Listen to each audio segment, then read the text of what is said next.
Hi, thanks for reading and listening to my presentation. My name is Gustavo Betini, and I'm going to talk about the mental health impact of COVID-19. It's clear by now that the pandemic is creating a mental health crisis. We have a number of studies from different countries suggesting that depression and anxiety are higher now than they used to be before the pandemic, and that female gender, younger age, and student status are risk factors. What is not clear from these studies is how these negative impacts on mental health can change with the dynamic of the disease.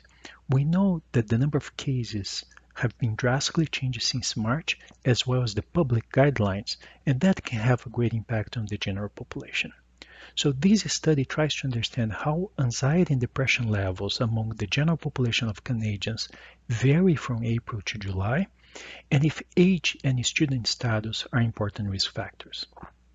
To do that, we conducted web-based interviews from April to July in 4 different occasions.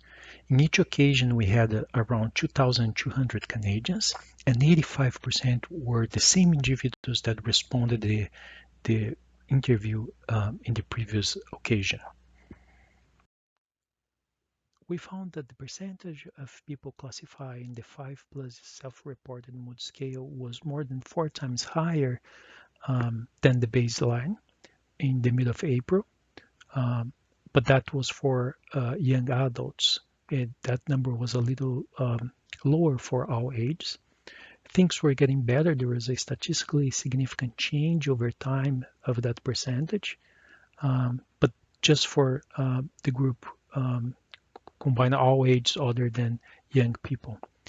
We also found that there was the odds of having a 5 plus score was 1.77 times higher in students than in workers.